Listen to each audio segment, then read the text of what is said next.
আমার প্রিয় দশম শ্রেণীর শিক্ষার্থী বন্ধুরা, তোমাদের সকলকে আমার চ্যানেলে স্বাগত জানাই। আশা করছি তোমরা সকলে ভীষণ ভালো আছো। আজকে আমি তোমাদের সুবোধ ঘোষের লেখা বহুরূপী গল্পটির লাইন ধরে ধরে শব্দার্থ বলে দেব এবং বিষয়বস্তুটা খুব সহজভাবে বুঝিয়ে দেব। আশা করছি তোমরা সকলেই বুঝতে পারবে। ইতিমধ্যেই যারা চ্যানেলটিকে সাবস্ক্রাইব করে নিয়েছো তাদের সকলকে অসংখ্য ধন্যবাদ জানাই, আর যারা নতুন দেখছো তারাও চ্যানেলটিকে সাবস্ক্রাইব করে নিয়ে সাথে থেকো। প্রথমেই আমি আলোচনা করে নেব লেখক পরিচিতি নিয়ে। বাংলা সাহিত্যের অঙ্গনে একটু বেশি বয়সে যোগদান করেও তার নিজস্ব মেধা, মনন, চিন্তা ও চেতনায় সুবোধ ঘোষ তার অসাধারণ রচনার মাধ্যমে নিজেকে সুপ্রতিষ্ঠিত করতে সমর্থ হন। বাঙালি লেখক ও বিশিষ্ট কথা সাহিত্যিক সুবোধ ঘোষ জন্মগ্রহণ করেন বিহারের হাজারিবাগে 1909 সালে। তাঁর আদি নিবাস বাংলাদেশের ঢাকা জেলার বিক্রমপুরের বহর গ্রামে। তার বেশ কয়েকটি গল্পগ্রন্থ প্রকাশিত হয়েছে, যেমন ফসিল, পলাশের নেশা, তারপর নিকশিত হোম, বাছাই গল্প ইত্যাদি। তিনি তার সাহিত্যকর্মের জন্য আনন্দ পুরস্কার এবং কলকাতা বিশ্ববিদ্যালয় থেকে জগত্তারিণী পদক পান। এবার আলোচনা করব এই গল্পটির উৎস নিয়ে। দেখো, বহুরূপী গল্পটি কিশোর গল্প সুবোধ ঘোষ নামক গ্রন্থের অন্তর্ভুক্ত, যদিও পরবর্তীকালে গল্পটি সুবোধ ঘোষের গল্প সমগ্রতেও সংকলিত হয়েছে। এবার আমরা চলে আসব মূল গল্পে। বহুরূপী, দেখো গল্পের নামকরণ করা হচ্ছে বহুরূপী। বহুরূপী হচ্ছে যিনি নানা মূর্তি বা রূপ ধারণ করেন। বহুরূপী সুবোধ ঘোষ। হরিদার কাছে আমরাই গল্প করে বললাম, শুনেছেন হরিদা কি কাণ্ড হয়েছে? এখানে দেখো আমরা, এই আমরা বলতে স্বয়ং গল্পকার, মানে যিনি গল্প বলছেন, কাহিনীকার, গল্পকার ও তার বন্ধু ভবতোষ অনাদি ছাড়াও অন্যদেরও বোঝানো হয়েছে। উনানের মুখে ফুঁ দিয়ে আর অনেক ধোঁয়া উড়িয়ে নিয়ে হরিদা এইবার আমাদের কথার জবাব দিলেন না, কিছুই শুনেনি। হরিদাকে জিজ্ঞেস করা হচ্ছে যে কি ঘটনা ঘটেছে, আপনি কিছু শুনেছেন? হরিদা তখন উনুনের মুখে ফুঁ দিচ্ছিল। ধোঁয়া উড়িয়ে দিয়ে হরিদা বলল যে না, কিছুই তো শুনেনি। বললো যে জগদীশবাবু যে কি কাণ্ড করেছেন শোনেননি হরিদা? মানে জগদীশবাবু কি ঘটনা ঘটেছেন আপনি শোনেননি? হরিদা বলছে না রে ভাই, বড় মানুষের কাণ্ডের খবর আমি কেমন করে শুনবো, আমাকে বলবেই বা কে? মানে জগদীশবাবু ধনী ব্যক্তি, সেদিক থেকে আমাদের হরিদা বলছেন যে বড় মানুষের কারবার, ওসব আমি কি করে জানবো, বা আমাকে বলবেই বা কে, আমি শুনবই বা কার থেকে? 7 দিন হলো এক সন্ন্যাসী এসে জগদীশবাবুর বাড়িতে ছিলেন। মানে 1 সপ্তাহ হলো এক সন্ন্যাসী এসে জগদীশবাবুর বাড়িতে ছিলেন। খুব উঁচু দরের সন্ন্যাসী, হিমালয়ের গুহাতে থাকেন। মানে জগদীশবাবুর বাড়িতে এক সন্ন্যাসী এসেছেন, 7 দিন সেখানে ছিলেন এবং হিমালয়ের গুহাতে তিনি বাস করতেন। সারা বছরে শুধু একটি হরিতকি খান। হরিতকি হচ্ছে এক ধরনের শুকনো ফল। মানে সেই সন্ন্যাসী হিমালয়ের গুহাতে থাকেন এবং বছরে মাত্র একটি হরিতকি খেয়ে থাকেন, এছাড়া আর কিছুই খান না। সন্ন্যাসীর বয়সও 1000 বছরের বেশি বলে অনেকেই মনে করেছেন। হিমালয়ের গুহাতে থাকে, একটা হরিতকি খায় সারা বছরে, আর কিছুই খায় না, আর বয়স হচ্ছে 1000-এরও বেশি বলে অনেকে মনে করেছেন। হরিদা দেখো, সন্ন্যাসী কি এখনও আছেন না চলে গিয়েছেন? আক্ষেপ করেন হরিদা, থাকলে একবার গিয়ে পায়ের ধুলো নিতাম। হরিদা জিজ্ঞেস করছে যে সন্ন্যাসী আছে না চলে গেছে? বলছে না, চলে গেছে। তখন হরিদা আক্ষেপ করলেন যে হারে যদি দেখতে পেতাম পায়ের ধুলো নিতাম, এরকম আর কি। বলছে থাকলে একবার গিয়ে পায়ের ধুলো নিতাম। উনি যদি থাকতেন তাহলে হরিদা গিয়ে ওনার পায়ের ধুলো নিতেন। দেখো, এই হিমালয়ের এক উঁচু দরের সন্ন্যাসী জগদীশবাবুর বাড়িতে 7 দিন ছিলেন, আর 1000 বছরের বেশি বয়স। তিনি বছরে একটা হরিতকি খান, আর সেই গল্পই লেখক এবং তার বন্ধুরা কিন্তু হরিদাকে জানাচ্ছেন। তো হরিদা জগদীশবাবুর বাড়িতে আসা সন্ন্যাসীর মাহাত্ম্যের কথা শুনে তার পায়ের ধুলো নিতে চেয়েছেন, কিন্তু সন্ন্যাসী চলে যায়। হরিদার সেই ইচ্ছা আক্ষেপে পরিণত হলো।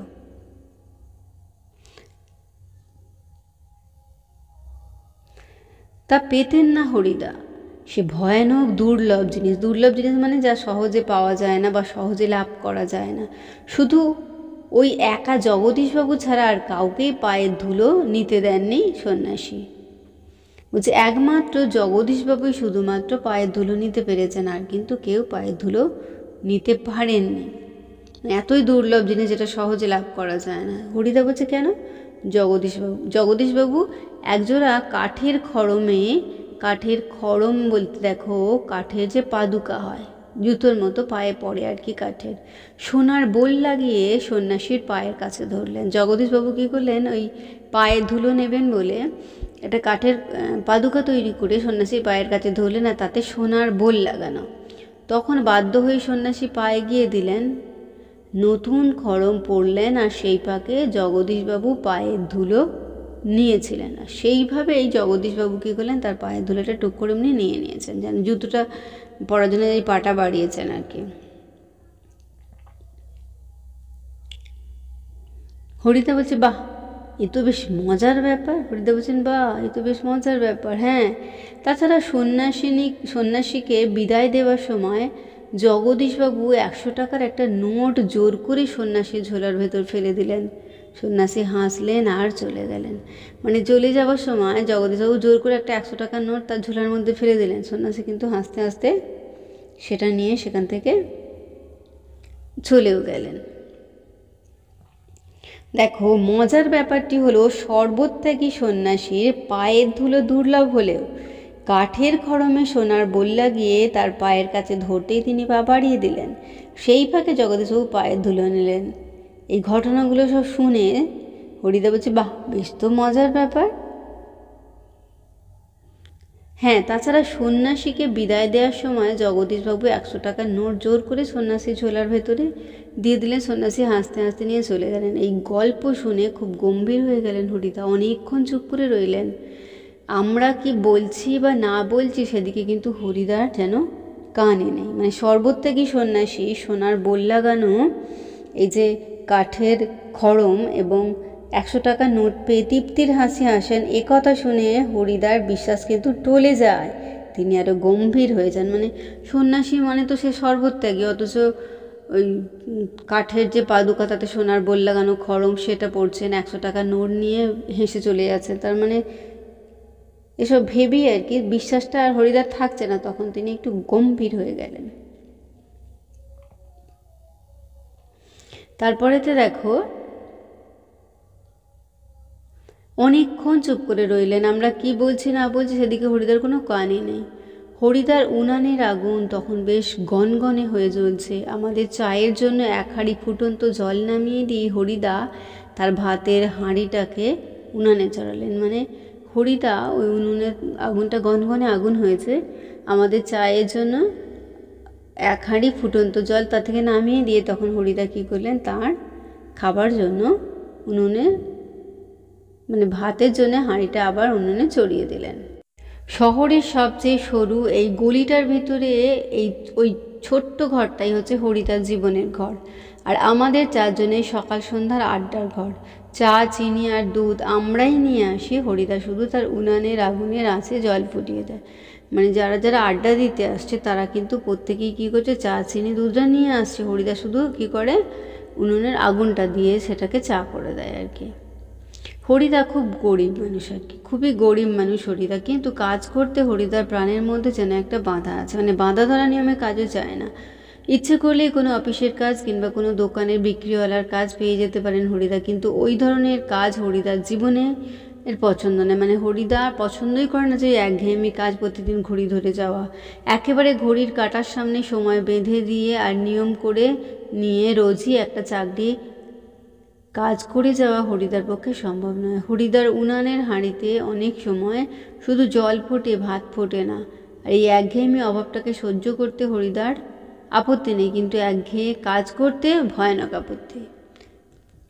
মানে একঘেয়ে অভাবটাকে যে সহ্য করবে, একবেলা খেয়ে আছে খেয়ে নেই, উনুনে কোনোদিন হাঁড়ি চড়ছে না, এটাকে সহ্য করতে পারবে, কিন্তু সেই বাঁধা ধরা নিয়মে ঘড়ি ধরে কোনো অফিসে কাজে যাওয়া, এটা কিন্তু হরিদা পারবে না।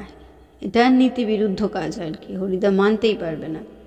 হরিদার জীবনে সত্যি একটা নাটকীয় বৈচিত্র্য আছে, মানে নাটকের মতো একটা বৈচিত্র্য রয়েছে আর কি। আর সেটাই যে হরিদার জীবনে পেশা মানে বৃত্তি বা জীবিকা, যেটা করে মানুষ তার জীবন ধারণ করে আর কি, নির্ধারণ করে।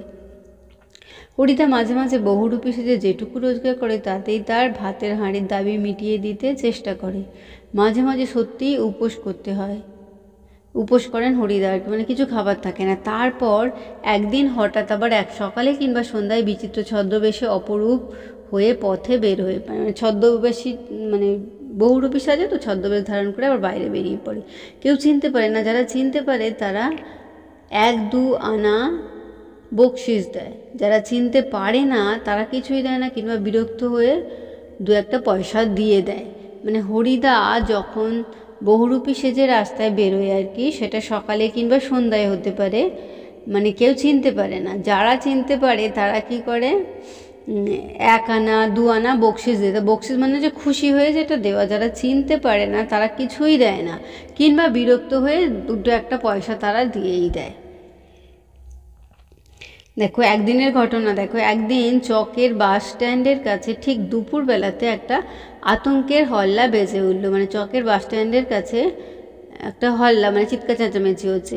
একটা উন্মাদ পাগল, তার মুখ থেকে লালা ঝরে পড়ছে, চোখ দুটো কটকটে লাল, আর কোমরে একটা ছেঁড়া কম্বল জড়ানো, গলায় টিনের কৌটোর একটা মালা। পাগলটা একটা থান ইট হাতে তুলে নিয়ে বাসের ওপরে বসা যাত্রীদের দিকে তাকিয়ে তেড়ে যাচ্ছে আর কি।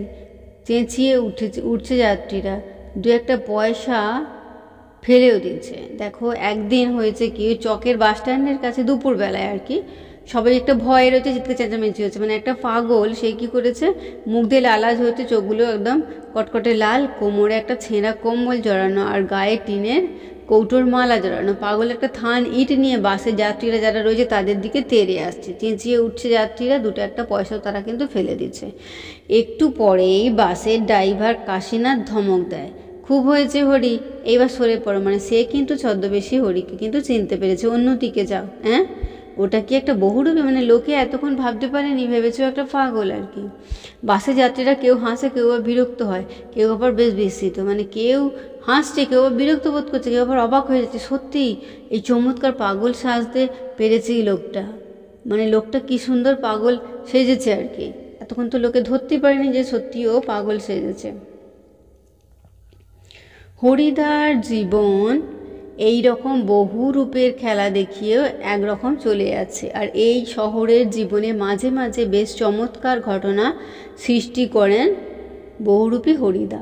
সন্ধ্যার আলো সবেমাত্র জ্বলছে, দোকানে দোকানে লোকজনের ব্যস্ততা আর মুখরতা জমে উঠেছে। হঠাৎ পথের ওপর দিয়ে ঘুঙুরের মিষ্টি শব্দ রুমঝুম করে বেজে বেজে চলে যেতে থাকে। এক রূপসী বাইজি প্রায় নাচতে নাচতে চলে যাচ্ছে। আর শহরে যারা নতুন এসছে তারা 2 চোখ বড় করে তাকিয়ে আছে, কিন্তু দোকানদার হেসে ফেলে বলে যে হরির কাণ্ড। দেখো বহুরূপী তো সাজছে বিভিন্ন রকমের।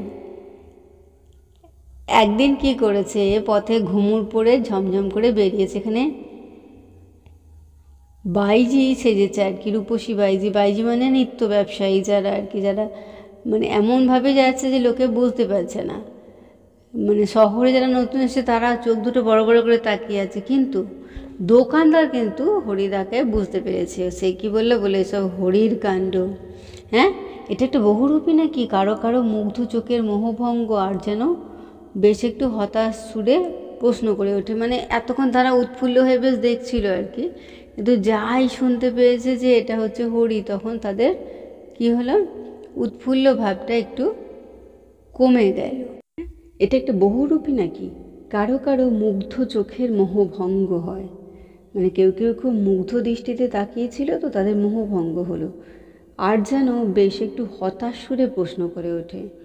আর তারা একটু হতাশা সুরে প্রশ্ন করে ওঠে, বাইজির ছদ্মবেশে সেদিন হরিদা রোজগার মন্দ হয়নি, মানে হরিদা রোজগার সেদিন ভালো হয়েছিল।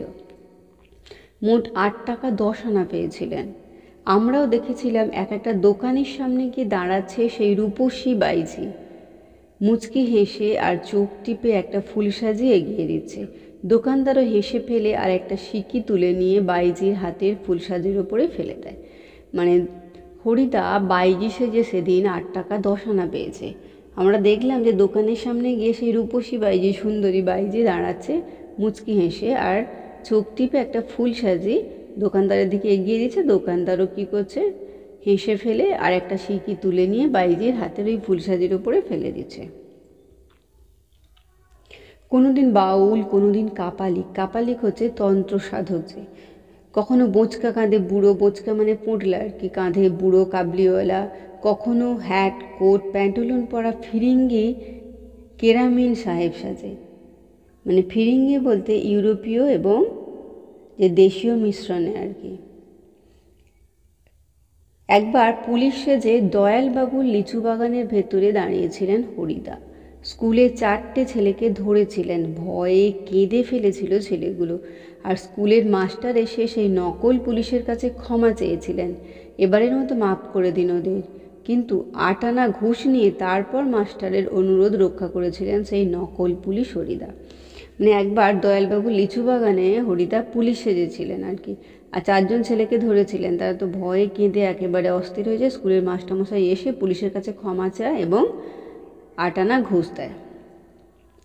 পরদিন অবশ্য স্কুলের মাস্টারমশাই জানতে বাকি থাকেনি কাকে তিনি 8 আনা ঘুষ দিয়েছিলেন। পরদিন স্কুলের মাস্টারমশাই জানতে পেরেছিলেন যে তিনি নকল পুলিশ হরিদাকে 8 আনা ঘুষ দিয়েছিলেন, কিন্তু মাস্টারমশাই একটুও রাগ করেননি, বরং একটু তারিফই করেছিলেন। তারিফ করা মানে হচ্ছে প্রশংসা করা। বাহ, সত্যিই খুব চমৎকার পুলিশ সেজেছিল হরিদা, মানে এত সুন্দর সেজেছিল যে আমিও চিনতে পারিনি এটা মাস্টারমশাই, বলে তার প্রশংসা করেছেন। আজ এখন কিন্তু আমরা ঠিক বুঝতে পারছি না হরিদা এত গম্ভীর হয়ে কী ভাবছে। আজকে কিন্তু আমরা বুঝতে পারছি না যে হরিদা এত গম্ভীর হয়ে আছে না, সে কী ভাবছে। সন্ন্যাসীর গল্পটা শুনে কি হরিদার মাথার মধ্যে নতুন কোনো মতলব ছটফট করে উঠেছে? দেখো, হরিদা সন্ন্যাসী এবং জগদীশবাবুর ওইসব গল্প শুনে গম্ভীর হয়ে গেছে। কথকরা আর কি এই গাম্ভীর্যের কারণ কিন্তু বুঝতে পারেন না। এই সময় হরিদা তাদের জগদীশবাবুর বাড়িতে খেলা দেখাতে যায়। এবার কথাটা এবার বলবে। দেখো, মানে তারা ভাবছে যে সন্ন্যাসীর গল্পটা শুনে কি হরিদার মাথার মধ্যে কোনো নতুন মতলব ছটফট করছে। ঠিকই, আমাদের সন্দেহ মিথ্যে নয়। হরিদা বললেন, আজ তোমাদের একটা জবর খেলা দেখাবো। জবর মানে জব্বর খেলা, জোরালো খেলা। আমাদের দেখিয়ে আপনার লাভ কী হরিদা? কথাটা বলছে, আমাদের দেখিয়ে আপনার লাভ কী হরিদা? আমাদের কাছ থেকে একটা সিগারেটের চেয়ে বেশি কিছু তো পাবেন না। মানে আমাদের থেকে, আমাদের ঘরে খেলা দেখালে তো আপনি পয়সা পাবেন না, বড় জোর একটা সিগারেট পাবেন। হরিদা বলছে, না ঠিক তোমাদের দেখাবো না, আমি বলছি তোমরা সেখানে থেকো, তাহলে দেখতে পাবে। বলছি কোথায়? হরিদা বলছে, আজ সন্ধে জগদীশবাবুর বাড়িতে। মানে এতক্ষণ গম্ভীর হয়ে সে ভাবছিল হরিদা আর কি। বললো যে তোমাদের খেলা দেখাবো। ওরা বলছে, আমাদের খেলা দেখে আপনি তো পয়সা পাবেন না, বড় জোর একটা সিগারেট পাবেন। বলছে, না তোমাদের দেখাবো বলতে তোমরা কিন্তু সেখানে থেকো। হরিদাকে বলছে, কবে কোথায় জিজ্ঞেস করছে, কখন কোথায়? বলছে যে আজ সন্ধ্যায় জগদীশবাবুর বাড়িতে। বলছে, হঠাৎ জগদীশবাবুর বাড়িতে খেলা দেখাবার জন্য আপনার এত উৎসাহ জেগে উঠলো কেন? হরিদা হাসেন।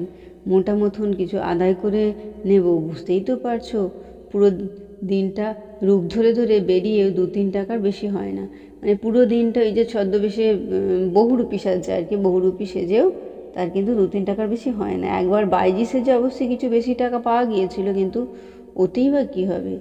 ঠিকই বলেছেন হরিদা, সপ্তাহে বড় জোর একটা দিন বহুরূপী সেজে পথে বেরোন হরিদা, কিন্তু তাতে 7 দিনের পেট চলবার মতো রোজগার হয় না। মানে একদিন হরিদা বহুরূপী সেজে বেরোয়, তো তাতে তো তার পেট চলবার মতো পয়সা সে পায় না। কোনো কোনো দিন হয়তো বেশি ভালো কিছু সাজলে হয়তো বেশি পয়সা পায়, যেমন বাইজিৎ সেজে সে পয়সা পেয়েছিল অনেকটা, পুলিশ সেজেও পেয়েছিল, কিন্তু সব দিন তো পায় না, রোজগার সব দিন সমান হয় না, তাই তার 1 সপ্তাহ চলবে কী করে? হরিদা বলেন, না, এবার আর কাঙালের মতো হাত পেতে বকশিস নেওয়া নয়। মানে এবারে আর হাত পেতে বকশিস নেবো না আমি, এবার মারি তো হাতি, লুটি তো ভাণ্ডার, একেবারেই যা ঝেলে নেব তাতে আমার সারা বছর চলে যাবে। বলছে, এইবার আমি আর ওই রকমভাবে নেবো না। মানে এই মন্তব্যটি করেছেন যে বহুরূপী সাজে যে হরিদা, মানে এবার মারিত হাতি লুঠিত ভাণ্ডার। দেখো, কথকদের কাছ থেকে হরিদা জগদীশবাবুর বাড়িতে আসা হিমালয়ের সাধুর কথা জানতে পারেন এবং জগদীশবাবু তাদের পায়ের অতি দুর্লভ ধুলো পাওয়ার জন্য কীভাবে তার খাতির যত্ন করেছেন তাও সব কিছু শুনলেন। এইসব শুনতে শুনতে হরিদা জগদীশবাবুর বাড়িতে এক জবর খেলা দেখানোর একটা পরিকল্পনা করে ফেললেন। তার উদ্দেশ্য কি? মোটামতো কিছু আদায় করা, মোটামতো বলতে কিছু বেশি টাকা আদায় করা। তাই কাঙালের মতো হাত পেতে বকশিস নেওয়ার বদলে হরিদা চান জগদীশবাবুর ধর্মবিশ্বাস আর দুর্বলতাকে কাজে লাগিয়ে সারা বছরের রোজগার একদিনে করে নিতে। আর এই প্রসঙ্গেই তিনি এই কথাটি বলেছেন যে এবার মারিত হাতি লুঠিত ভাণ্ডার। কিন্তু সে কী করে সম্ভব? জগদীশবাবু ধনী মানুষ বটে, কিন্তু বেশ কৃপণ মানুষ। মানে জগদীশবাবুর ধনী, মানে টাকা পয়সা আছে ঠিকই, কিন্তু সে তো খুব কৃপণ মানুষ। হরিদাকে একটা যোগী সন্ন্যাসী কিংবা বৈরাগী সাজতে দেখে কত আর খুশি হবেন জগদীশবাবু। মানে হরিদা যদি একটা যোগী সন্ন্যাসী সাজে বা একটা বৈরাগী সাজে, তাতে আর জগদীশবাবু কত খুশি হবে? আর খুশি হলেই বা কত আনা বকশিস দেবেন? যদি খুশি হন তাতে তিনি আর কত টাকা আর দেবেন? মানে খুব বেশি টাকা দেবেন না, এটা ওরা মনে করছে আর কি। আর খুশি হলেই বা কত আনা বকশিস দেবেন? 5 আনার বেশি তো নয়, 5 আনার বেশি তো দেবেন না। হরিদা বলেন, তোমরা যদি দেখতে চাও তবে আজ ঠিক সন্ধ্যাতে জগদীশবাবুর বাড়িতে থেকো। তোমরা যদি দেখতে চাও সন্ধ্যাবেলা জগদীশবাবুর বাড়িতে থেকো। আমরা বললাম থাকবো, আমরা স্পোর্টসের চাঁদা নেওয়ার জন্য আজ ঠিক সন্ধ্যাতেই জগদীশবাবুর কাছে যাব। মানে আমরা চাঁদা নেওয়ার জন্য খেলার আজকে জগদীশবাবুর বাড়িতে যাব। দুয়ে কি বলা হচ্ছে দেখো, বড় চমৎকার আজকের এই সন্ধ্যার চেহারা।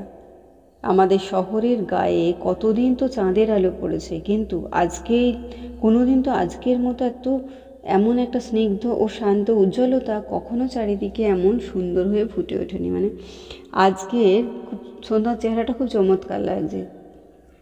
চারিদিকে চাঁদের আলো পড়েছে, খুব স্নিগ্ধ শান্ত একটা ভাব দেখা যাচ্ছে। ফুরফুর করে বাতাস বইছে, মানে হাওয়া দিচ্ছে। বাতাস মানে হচ্ছে হাওয়া। জগদীশবাবুর বাড়ির বাগানে সব গাছের পাতাও ঝিরিঝিরি শব্দ করে কি যেন বলতে চাইছে। জগদীশবাবুর বাড়ির বারান্দাতে মস্ত বড় একটা আলো জ্বলছে। বাড়ির বারান্দায় একটা আলো জ্বলছে। সেই আলোর কাছে একটা চেয়ারের ওপর বসে আছেন জগদীশবাবু। সাদা মাথা, সাদা দাড়ি, সৌম্য শান্ত ও জ্ঞানী মানুষ জগদীশবাবু। জগদীশবাবুর বাড়িতে একটা আলো জ্বলছে, সেই আলোর নিচে বারান্দার কাছে আর কি চেয়ারে জগদীশবাবু বসে আছেন। সাদা মাথা, সাদা দাড়ি, শান্ত সৌম্য জ্ঞানী মানুষ জগদীশবাবু। আমরা আমাদের স্পোর্টসের চাঁদার খাতাটিকে জগদীশবাবুর হাতে তুলে দিয়ে দাঁড়িয়ে আছি। চমকে উঠলেন জগদীশবাবু। বারান্দার সিঁড়ির দিকে তাকিয়ে জগদীশবাবুর একটু বিস্মৃত চোখ অপলক হয়ে রইল। বিস্মৃত মানে অবাক হয়ে গেল, অপলক মানে পলক পড়ছে না। আমরাও চমকে উঠেছি বই কি, মানে এরাও যে কথকরা যে গিয়েছিল তারাও চমকে উঠেছে, আশ্চর্য হয়েছে, একটু ভয়ও পেয়েছি। কারণ সত্যিই যে বিশ্বাস করতে পারছি না সিঁড়ির কাছে এসে যে দাঁড়িয়েছে সে কি সত্যিই হরিদা? ও চেহারা কি সত্যিই কোনো বহুরূপীর হতে পারে? মানে একজন মানুষ এসে দাঁড়িয়েছে, হরিদা তো বলেছিলেন যে আমি এই সময় যাবো, ওই জন্য ভাবছি এটা কি হরিদা হতে পারে? সত্যিই কি হরিদা? এরাও ভয় পেয়েছে, বিস্মিত হয়েছে। জটা জুটোধারী কোনো সন্ন্যাসী নয়, হাতে কোনো কমণ্ডল নেই, চিমটে নেই, মৃগচর্মের আসনও সঙ্গে নেই, গৈরিক সাজও নেই। দেখো, কমণ্ডল মানে হচ্ছে সন্ন্যাসীদের ব্যবহৃত যে হাতে থাকে ওদের মাটির বা কোনো কাঠের বা কোনো ধাতুর যে পাত্র থাকে। মৃগচর্ম মানে হচ্ছে হরিণের যে চামড়া। কোনো গেরুয়া বসনও নেই তার। আদুর গা মানে একদম খালি গা, শরীরে পোশাক নেই। তার ওপর একটা ধপধপে সাদা উত্তরীয়, মানে খালি গায়েতে একটা ধপধপে সাদা উত্তরীয় মানে হচ্ছে একটা ওড়না নেওয়া রয়েছে। পরনে ছোট বহরের একটা সাদা থান, মানে ছোট করে একটা অল্প ছোট একটা সাদা থান পড়ে আছে। মাথায় ফুরফুর করে উঠছে শুকনো সাদা চুল। হাওয়া দিচ্ছে তো, সেই ফুরফুরে হাওয়াতে তার মাথায় শুকনো সাদা চুল উঠছে। ধুলো মাখা পা, হাতে একটা ঝোলা। সেই ঝোলার ভেতরে শুধু একটা বই আছে, গীতা। গীতা বের করে কি যেন দেখলেন এই আগন্তুক। আগন্তুক মানে অতিথি, যিনি সেই মুহূর্তে হঠাৎ করে এসেছেন। তারপর নিজের মনেই হাসলেন। হরিদার চেহারার বর্ণনা দেওয়া হলো। এবার বলা হলো যে একটা ঝোলা রয়েছে আর ঝোলাতে একটা বই রয়েছে, গীতা, সেটা একবার বার করে আবার হাসলেন। আগন্তুক এই মানুষটি যেন এই জগতের সীমার ওপার থেকে হেঁটে হেঁটে চলে এসেছেন। শীর্ণ শরীরটাকে, শীর্ণ মানে হচ্ছে রোগা, শরীরটাকে প্রায় অশরীরী একটা চেহারা বলে মনে হচ্ছে। অশরীরী মানে হচ্ছে শরীর নেই, যায় যেমন পেতাত্তা আমরা বলি, সেই। কি অদ্ভুত উদাত্ত, শান্ত ও উজ্জ্বল একটা দৃষ্টি আগন্তুকের চোখ থেকে ঝরে পড়ছে। মানে এ যেন এই জগতের মধ্যে আর নেই, সে যেন জগতের সীমার ওপার থেকে হেঁটে হেঁটে চলে এসেছে আর কি। উঠে দাঁড়ালেন জগদীশবাবু। আসুন। আগন্তুক হাসেন। আপনি কি ভগবানের চেয়েও বড়? জগদীশবাবু বলেন, আসুন। এইবার আগন্তুক যিনি এসেছেন তিনি জগদীশবাবুকে বলছেন, আপনি কি ভগবানের চেয়েও বড়? জগদীশবাবু কিছু ভেবে বলেন, কেন কেন আপনি এ কথা কেন বলছেন মহারাজ? আমি মহারাজ নই, আমি এই সৃষ্টির মধ্যে এক কণা ধুলি। কিন্তু আপনি বোধহয় 11 লক্ষ টাকার সম্পত্তির অহংকারে নিজেকে ভগবানের চেয়েও বড় বলে মনে করেন, তাই ওখানেই দাঁড়িয়ে আছেন, নেমে আসতে পারছেন না। জগদীশবাবু ওকে মহারাজ বলাতে বলছে, আমি মহারাজ নই, আমি হচ্ছি এই সৃষ্টির মধ্যে এক কণা ধুলি। আপনি মনে হয় আপনার সম্পত্তি অনেক আছে বলে, 11 লক্ষ টাকার সম্পত্তি আছে বলে অহংকারে মানে গর্বে নিজেকে ভগবানের চেয়েও বড় বলে মনে করছেন, তাই তো উপরে দাঁড়িয়েছেন, নিচে নেমে আসছেন না। এখানে দেখো, আমি এই সৃষ্টির মধ্যে এক কণা ধুলি। মানুষ কখনো মহারাজ হতে পারে না। পৃথিবীর সব কিছুরই সৃষ্টিকর্তা হচ্ছেন ঈশ্বর। মানুষ সেই সৃষ্টির একটি অংশ মাত্র। সামান্য ধূলিকণার সঙ্গে মানুষকে তুলনা করে বিরাগী হরিদা সংসার বৈরাগ্যের পরিচয় দিয়েছেন। আর উক্তিটি আসলে হরিদার সন্ন্যাসী সুলভ দার্শনিক প্রবচন। সেই মুহূর্তে সিঁড়ি ধরে নেমে যান জগদীশবাবু। নেমে আসেন। আমার অপরাধ হয়েছে, আপনি রাগ করবেন না। জগদীশবাবু বললেন, আমার অপরাধ হয়েছে, আপনি কিন্তু রাগ করবেন না। মানে ওকে বলেছে যে আপনি কি নিজেকে ভগবানের চেয়েও বড় বলে মনে করেছেন, তাই আপনি নেমে আসেননি। এই কথাগুলো শোনাতে ও কিন্তু ভাবছে যে তাই তো, তাহলে তো আমার খুব ভুল হয়ে গেছে। আগন্তুক আবারও হাসেন। আগন্তুক মানে যিনি এসেছেন আবারও হাসছেন। আমি বিরাগী, মানে আমি হচ্ছি বিরাগী, মানে হচ্ছে নির্লিপ্ত বা নির্মোহ। রাগ নামে কোনো রিপু আমার নেই। ছিল একদিন, সেটা পূর্বজন্মের কথা। মানে এখন আমার রাগ নামে কোনো বস্তু কিন্তু নেই, ওটা একসময় আমার ছিল। দেখো, রিপু হচ্ছে শত্রু। কাম, ক্রোধ, লোভ, মোহ, মদ, মাৎসর্য, এগুলো হচ্ছে আমাদের রিপু। মানে একসময় সেটা ছিল, কিন্তু এখন আর নেই, সেটা পূর্বজন্মে ছিল। জগদীশবাবু বলুন, এখন আপনাকে কিভাবে সেবা করব? জগদীশবাবু বলছেন, বলুন আপনাকে কিভাবে সেবা করব? বিরাগী বলেন, ঠান্ডা জল চাই, আর কিছু চাই না। বলল যে ঠান্ডা জল চাই, আর কিছু চাই না। ঠান্ডা জল খেয়ে নিয়ে হাঁপ ছাড়েন বিরাগী। এদিকে ভবতোষ আমার কানের কাছে ফিসফিস করে বলে, না না, হরিদা নয়, হতেই পারে না, অসম্ভব।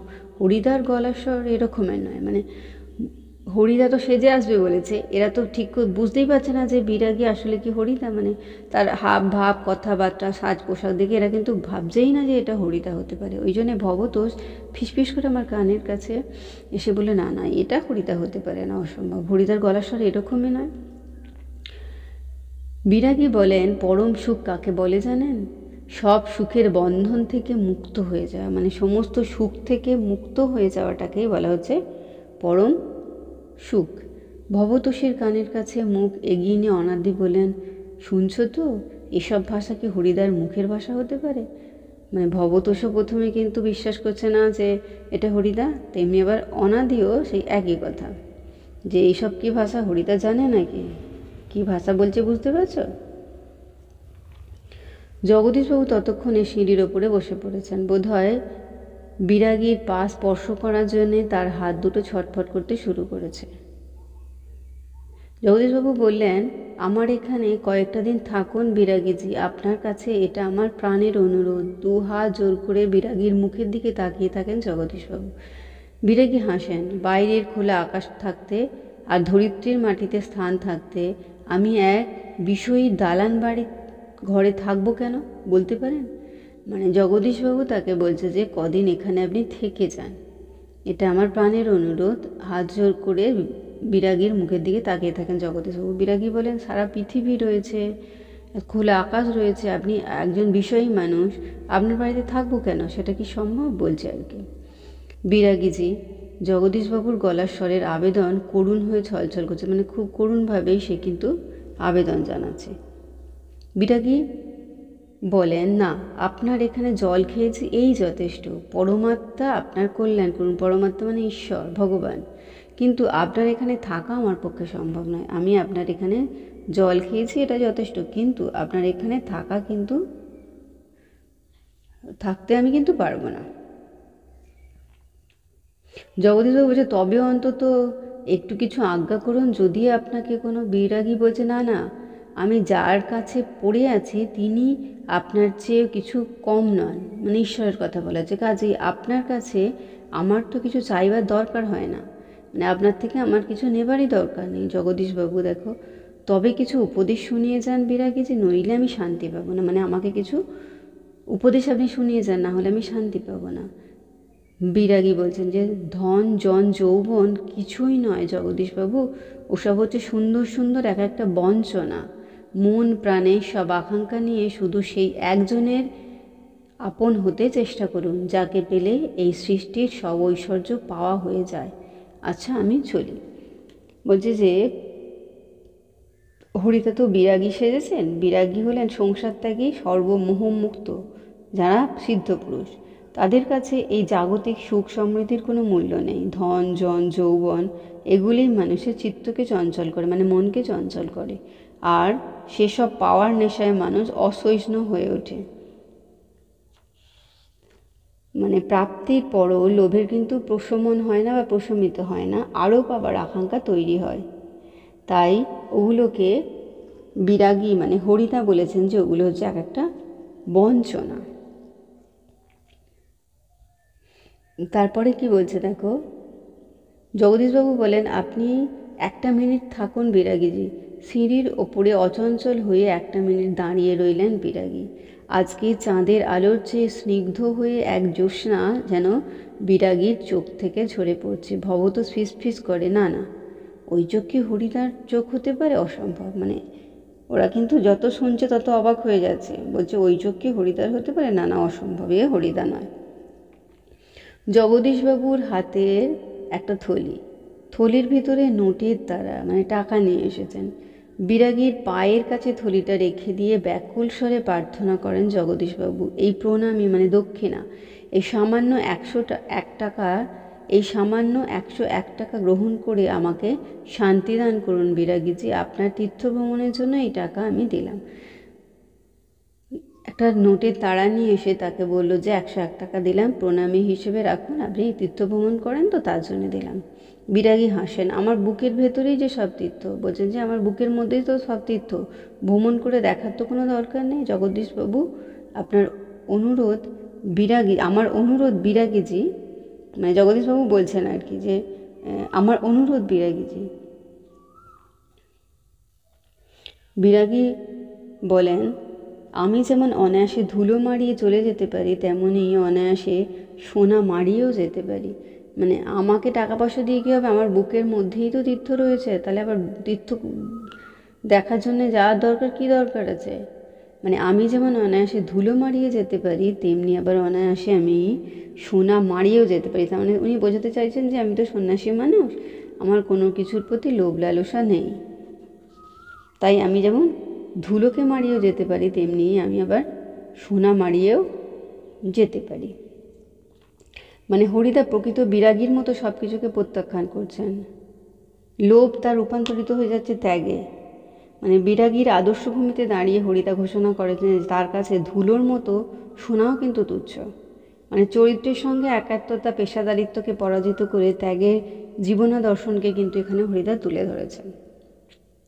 বলতে বলতে সিঁড়ি থেকে নেমে গেলেন বিরাগী। 101 টাকার থলিটা সিঁড়ির ওপরই পড়ে রইল, সেদিকে ভুলেও একবার তাকালেন না বিরাগী। মানে 101 টাকা যে প্রণামী দেওয়া ছিল সেটাও কিন্তু তিনি নিলেন না, একবার ফিরেও তাকালেন না। 3 নম্বরে দেখো কি করছেন হরিদা, কি হলো, কই আজ যে বলেছিলেন জবর খেলা দেখাবেন, সে কথা কি ভুলেই গেলেন? আজকে সন্ধ্যাটা ঘরে বসেই কাটিয়ে দিলেন কেন? বলছে যে আপনি বলেছিলেন যে আজকে জবর খেলা দেখাবেন, কিন্তু কই, সব কি ভুলে গেছেন? আজকে সন্ধ্যে ঘরে বসেই কাটিয়ে দিলেন। বলতে বলতে আমরা সবাই হরিদার ঘরের ভেতরেই ঢুকলাম। হরিদার উনানের আগুন তখন বেশ গনগনে হয়ে জ্বলছে, উনানের ওপর হাঁড়িতে চাল ফুটছে, আর একটা বিড়ি ধরিয়ে নিয়ে হরিদা চুপ করে বসে আছেন। আমাদের দেখতে পেয়ে লজ্জিতভাবে হাসলেন। মানে আমরা হরিদার কাছে গিয়ে বলছি, কী হলো, আজকে জবর খেলা দেখাবেন বলেন, কী হলো, কই দেখালেন না তো? হরিদা তখন কী হয়েছে, হরিদার উনুনে গনগনে আগুন, তখন হরিদার ভাত ফুটছে, তখন চাল ফুটছে আর কি, আর একটা বিড়ি ধরি। হরিদা চুপ করে আছে, আমাদের দেখতে পেয়ে একটু লজ্জা পেয়ে হাসলেন লজ্জিতভাবে। কি আশ্চর্য, চমকে ওঠে ভবত। হরিদা, আপনি তাহলে সত্যিই বের হয়েছিলেন? আপনি বিরাগী? হরিদা হাসেন, হ্যাঁ রে ভাই, ওই তো সেই সাদা উত্তরীয়টা পড়ে রয়েছে মাদুরের ওপর, আর সেই ঝোলাটা, আর সেই গীতা। অনাদি বলে, এটা এটা কি কাণ্ড করলেন হরিদা? জগদীশবাবু তো অত টাকা সাধলেন, অথচ আপনি একেবারে খাঁটি সন্ন্যাসীর মতো সব তুচ্ছ করে সরে পড়লেন। বলছি, জগদীশবাবু তো আপনাকে অত টাকা দিল, অথচ খাঁটি সন্ন্যাসীর মতো আপনি কোনো কিছু না দিয়ে সব কিছুকে তুচ্ছ করে সরে পড়লেন। হরিদা বলছে, কী করবো বলো, ইচ্ছেই হলো না। শত হোক ভবত হলে কি? হরিদা বলছে, শত হোক, একজন বিরাগী সন্ন্যাসী হয়ে টাকা ফাঁকা কী করে স্পর্শ করি বলো? মানে একজন বিরাগী সন্ন্যাসী সেজেছি আমি, তাহলে টাকা ফাঁকা স্পর্শ করি কী করে? তাতে যে আমার ঢং নষ্ট হয়ে যাবে না? মানে তাতে যে আমার ঢং নষ্ট হয়ে যায়। মানে এখানে দেখো, হরিদার কিন্তু দিন আনা দিন খাওয়া একজন মানুষ, কিন্তু বিরাগী চরিত্রটির সঙ্গে হরিদা একাত্ম হয়ে গেছেন। একজন বিরাগী যে সংসার ধর্ম ত্যাগ করেছে, সে কোনোদিনই তো বিষয়ী হয় না, বা টাকা সোনা কোনো কিছু স্পর্শ করে না। এখানে হরিদাও তাই করেছে। বহুরূপী হরিদার পেশা হলেও সে সমস্ত রূপের সঙ্গেই যেন একাত্ম হয়ে গিয়েছিল। তাই বিরাগী হয়ে টাকা কেন নেয়নি জানতে চাওয়ার জবাবে সে জানায় যে তার ঢং নষ্ট হয়ে যেত, কারণ হরিদা বিরাগীর বেশে সত্যিই তো বিরাগী হয়ে উঠেছিল। তাই জগদীশবাবুর থেকে তীর্থভ্রমণের অর্থ নিলে তা ধর্ম বিরোধী হতো, ওই জন্যে কিন্তু সে কিন্তু নেয়নি। কি অদ্ভুত কথা বললেন হরিদা। হরিদার এ কথার সঙ্গে তর্ক চলে না, মানে হরিদা যে কথা বলেছেন তার সঙ্গে কিন্তু তর্ক করা চলে না। আর বুঝতে অসুবিধে নেই, হরিদার জীবনে ভাতের হাঁড়ি মাঝে মাঝে শুধু জল ফুটিয়েই সারা হবে। মানে হরিদার যে হাঁড়ি কোনোদিন খাবার জোটে, কোনোদিন জোটে না, তো সেটা যে থাকবে সেটা বুঝতে পারে, মানে কোনোদিন শুধু জলই ফুটবে আর কি। অদৃষ্ট কখনো হরিদার এই ভুল ক্ষমা করবে না। অদৃষ্ট মানে নিয়তি বা ভাগ্য, মানে ভাগ্য কখনো মানে হাতের কাছে পেয়েও ছেড়ে দিয়েছে, এটাকে সব কতকরা মনে করছে যে হরিদা কিন্তু ভাগ্য কোনো দিন ছাড়বে না, এটা তার সঙ্গে থাকবেই। অনাদি বলে, কিন্তু আপনি যে জগদীশবাবুর কাছে গিয়ে কখনো চেঁচিয়ে হেসে ওঠেন? হরিদা, যাবই তো, না গিয়ে উপায় কি? গিয়ে অন্তত বকশিসটা তো দাবি করতে পারি। বকশিস? চেঁচিয়ে ওঠে ভবত, সেটা তো বড় জোর 8 আনা কিংবা 10 আনা। হরিদা বিড়ি মুখে দিয়ে লজ্জিতভাবে হাসেন। কি আর করা যাবে বলো, খাঁটি মানুষ তো নয়, এই বহুরূপীর জীবন, এর বেশি কি আশা করতে পারে? বলছে, হ্যাঁ কী হবে, ওটাই তো আমার কাজ, বহুরূপী সেজেই তো ওই টাকাটা উপার্জন করবো, ওইভাবেই আমার সংসার চলবে, এটাই আমার কাজ। তাই বহুরূপীর জীবনের চেয়ে বেশি তো আশা করাটা উচিত নয়। দেখো, হরিদার চরিত্রটি সমুন্নতির শীর্ষ ছুঁয়েছে কাহিনীর শেষের দিকে এসে। বিরাগীর বেশে জগদীশবাবুকে মুগ্ধ করে দিলেও তার আতিথ্য গ্রহণের অনুরোধ কিংবা প্রণামী হরিদা কিন্তু প্রত্যাখ্যান করেন। আর এভাবেই পেশাগত সততায় অর্থলোভকে তিনি ত্যাগ করেন। বকশিস ছাড়া বহুরূপীর জীবন আর কিছু আশা করতে পারে না। হরিদাও একথা দীর্ঘশ্বাসের মতো শোনালেও আর কি, হরিদার এই কথাটা খুব কষ্টের আর কি, দীর্ঘশ্বাস পেলে শোনালেও তা আসলে তাকে সততার ঔজ্জ্বল্যে আলোকিত করেছে বা আলোচিত করেছে আমাদের সামনে। মানে সূচনার দিকে আমরা দেখলাম যে আকস্মিকতা রয়েছে, আর উপসংহারে কিন্তু একটা কৌতূহল বোধ রয়েছে যে তার বিরাগী সেজে জগদীশবাবু যাবতীয় প্রলোভন, অর্থ হেলায় তুচ্ছ জ্ঞান করেছে। এই কাহিনীটি ছোট গল্পের একটা মর্যাদা পেয়ে গেছে। মানে বিভিন্ন চরিত্রের বেশ ধারণ করে অর্থ উপার্জন করাই কিন্তু হরিদার পেশা, তবুও জগদীশবাবুর টাকার থলি কিন্তু সে স্পর্শ করেনি। এখানে দেখো, করলে ছোট গল্পে যে একটা ব্যঞ্জনা থাকে সেটা কিন্তু নষ্ট হয়ে যেত, আর পাঠক মন গল্পের উপসংহারে এসে অতৃপ্তি এবং কৌতূহলেই ঘুরপাক খেতে থাকে। আর এই ধরনের পরিণতিই তো ছোট গল্পের বিশেষত্ব। তাদের মনে হতে পারে যে এরপর কি হলো, এরপর কি বাকি রইল, হরিদার জীবন কেমনভাবে চলছে। তো হরিদা কিন্তু ভেবে নিয়েছে যে আমি যখন যেটা সেজেছি সেই মতো কিন্তু আমার চরিত্র, আমার কথোপকথন হওয়া উচিত, আর সেই মতো কিন্তু হরিদা সমস্ত কাজকর্ম করেছে। বিরাগী সেজে কিন্তু সে অর্থের প্রতি কিন্তু কোনো লোভ কিন্তু দেখায়নি। সে কিন্তু তার বিরাগীর চরিত্র অনুযায়ী ধুলোর মতো সোনাকেও সে কিন্তু তুচ্ছ করেছে। মানে হরিদা বিরাগী সেজে সত্যিই বিরাগী হয়ে উঠেছে। মানে জগদীশবাবুর থেকে তীর্থভ্রমণের অর্থটা নিলেও সে মনে করেছে এটা হবে তার ধর্ম বিরোধী কাজ। সে কিন্তু সেই অর্থটুকুও কিন্তু তার থেকে কিন্তু নেয়নি। মানে তাতে সে বলেছে যে তাতে আমার ঢং নষ্ট হয়ে যাবে। মানে দারিদ্র্যের মধ্যে থেকেও হরিদা যেন মুক্ত প্রাণের আনন্দ খুঁজে পেয়েছেন। সামান্য যা বকশিস জোটে তাতে ভাতের হাঁড়ি হয়তো কোনো দিন শুধু জলই ফুটবে, কোনো দিন চাল ফুটবে, তাতেও কিন্তু হরিদা খুব খুশি, খুব সফল একজন মানুষ। তার চাহিদাটা অতি সামান্য। হরিদা এই নিয়েই কিন্তু খুব ভালো আছেন, খুব সুখে আছেন। মানে আদর্শকে কলুষিত কিন্তু তিনি কোনোদিনই করতে পারেননি। আর বিরাগী চরিত্রের মহিমা তাতে কিন্তু ক্ষুণ্ণও হয়নি, বরঞ্চ সব প্রলোভনকে তিনি জয় করতে পেরেছেন, প্রলোভনকে তিনি ত্যাগ করতে পেরেছেন। যদিও তিনি ছিলেন হতদরিদ্র, তবুও কিন্তু তিনি এক সন্ন্যাসী সুলভ দার্শনিক প্রবচন করেছেন এবং তিনি সাধারণ মানুষের থেকে অনেক ঊর্ধ্বে তার চিন্তাভাবনা, তার মানসিকতাকে স্থান দিয়েছেন, যেটা সত্যিই প্রশংসার দাবি রাখে। তাহলে দশম শ্রেণী তোমাদের বহুরূপী নাটকটি আমি লাইন ধরে ধরে শব্দার্থ বলে বিষয়বস্তুটা বুঝিয়ে দিলাম। আশা করছি সকলে বুঝতে পেরেছো। ভিডিওটি এতক্ষণ ধৈর্য ধরে দেখার জন্য তোমাদের সকলকে অসংখ্য ধন্যবাদ জানাই। ভালো লাগলে লাইক করো, কমেন্ট করো, বন্ধুদের মধ্যে শেয়ার করো। আর আগামী দিনে নতুন নতুন ক্লাসগুলো পাওয়ার জন্য অবশ্যই চ্যানেলটিকে সাবস্ক্রাইব করে নিয়ে সাথে থেকো। আর সকলে খুব ভালো থেকো।